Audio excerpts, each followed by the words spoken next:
Perkenalkan, nama saya Saranti, saya dari kelas Statistika B dengan NIM E0221508. Saya akan mempresentasikan materi saya, yaitu data TIES yang merupakan tugas dari mata kuliah Analisis Survival. Baik, langsung saja kita masuk dalam penjelasannya. Dalam analisis survival, terkadang kita temukan adanya kejadian bersama atau kejadian yang disebut dengan TIES. TIES adalah keadaan yang terdapat saat ada dua individu atau lebih individu yang mengalami kejadian pada waktu yang bersamaan. Nah, jika pada suatu data terdapat sebuah TIES, maka akan menimbulkan permasalahan dalam bentuk partial likelihood-nya, yaitu saat menentukan anggota dari himpunan risikonya. Nah, dari data TIES ini adalah data yang terjadi secara bersamaan.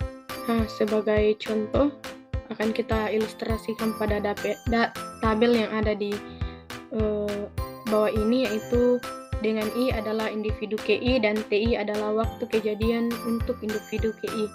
Nah, pada tabel tersebut kita bisa melihat bahwasanya pada waktu T sama dengan 6 itu terdapat ada dua objek yang mengalami kejadian yang sama.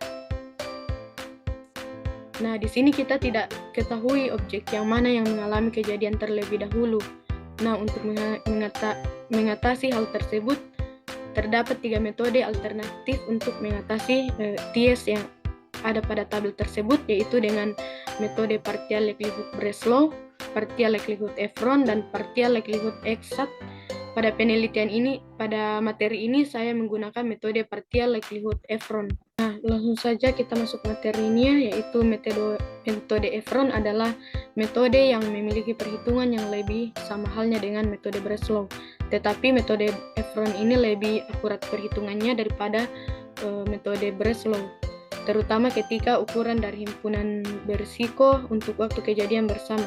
Nah, untuk rumusnya bisa kita lihat pada layar dengan dugaan, dengan keterangannya L beta Efron. Dia adalah penduga kemungkinan maksimum dari parameter beta dengan metode partial likelihood Efron. NK sendiri jumlah kovariat atau variabel independen X pada waktu kejadian bersama. DK yaitu banyaknya kasus kejadian bersama atau TIES pada waktu TK.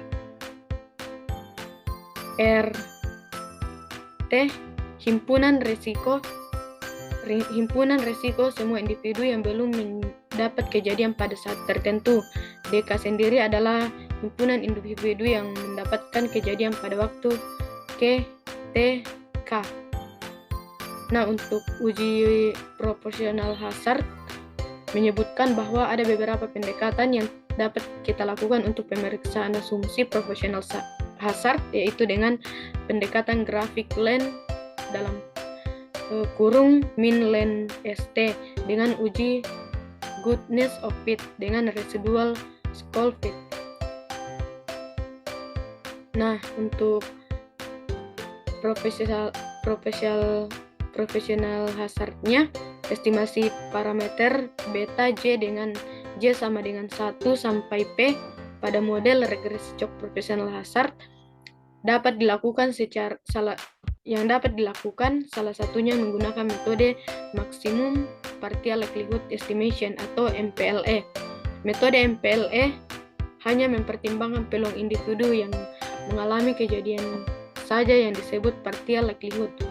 Fungsi partial likelihood merupakan fungsi peluang bersama dari data survival yang tidak tersensor dan dapat kita notasikan dengan L beta di mana parameter beta tidak diketahui nilainya. Nah, misalkan terdapat data untuk N individu yang terdiri dari R di mana kejadian yang tidak tersensor dan N kurang R individu yang tersensor kanan. Nah, apabila kita urutkan, urutannya bisa kita lihat pada layar, yaitu dengan TI merupakan urutan kejadian, KI diasumsikan hanya terdapat satu individu yang meninggal pada tiap waktu kegagalan, sehingga tidak terjadi TIES pada data tersebut. Nah, apabila individu yang berisiko mengalami kematian pada waktu TI dinotasikan dengan L dan R. Nah, hal ini merupakan himpunan dari individu-individu yang berisiko pada waktu TI. Maka peluang A bersyarat B sama dengan HI dalam kurung TI per sigma J epsilon R TI. Berdasarkan hasil perubahan bersyarat pada persamaan 12, maka diperoleh fungsi partial likelihood-nya sebagai berikut. Dapat kita lihat pada layar. Begitupun dengan persamaan 13, diperoleh fungsi likelihood partialnya sebagai berikut yang dapat kita lihat pada layar. Nah, estimasi Chock proportional hazard, pendekatan Efron partial likelihood, fungsi partial likelihood dengan pendekatan Efron adalah sebagai berikut. Dapat kita lihat pada layar di mana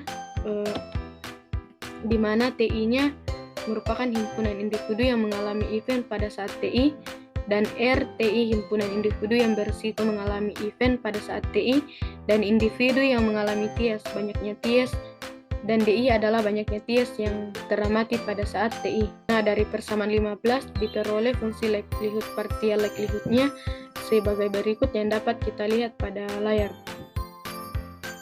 Nah, dalam pengujian signifikan parameter regresi Chock proportional hazard dilakukan secara serentak. Kita menggunakan uji partial likelihood ratio dan secara individu menggunakan uji Wald. Yang pertama yaitu uji likelihood ratio. Uji likelihood yang dinotasikan dengan G digunakan dalam menguji pengaruh variabel bebas dengan model regresi secara serentak. Hipotesis dari pengujian ini adalah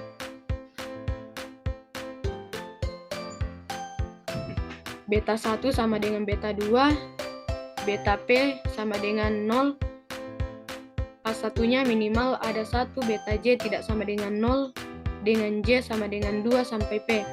Nah, untuk rumus umum statistik uji G adalah sebagai berikut, di mana G2 len L beto PJ kurang len L 0 sama dengan min 2 len L 0 kurang len L BJ topi, di mana len L0 ini adalah likelihood partial dari model regresi Chock proportional hazard tanpa variabel bebas. Len L beta J adalah log partial likelihood dari model regresi proportional hazard yang terdiri dari P variabel bebas. Statistik uji G mengikuti distribusi chi-square dengan derajat bebas P apabila nilai G kurang dari atau sama dengan X, alpha sama dengan P atau 2, atau P value-nya lebih besar atau sama dengan alpha, maka dapat disimpulkan bahwa minimal ada satu variabel bebas yang berpengaruh signifikan terhadap waktu survivalnya. Sebagai contohnya itu data yang kita gunakan adalah data lama masa studi mahasiswa Fakultas Matematika Ilmu Pengetahuan Alam Universitas Sulawesi Barat pada angkatan 2011 yang lulus sampai dengan 28 Februari 2017. Dengan variabel terikatnya yaitu lama masa studi mahasiswa Fakultas Matematika terhitung mulai tanggal 1 Juli 2021 hingga mencapai kelulusan yang dinyatakan dengan dalam satuan bulan dan berada dalam batas periode penelitian dengan ketentuan statusnya. Yang pertama, jika mahasiswa menempuh studi kurang dari atau sama dengan 10 semester, dan 0 jika mahasiswa menempuh studi melebihi 10 semester. Adapun variabel bebas yang digunakan adalah sebagai berikut.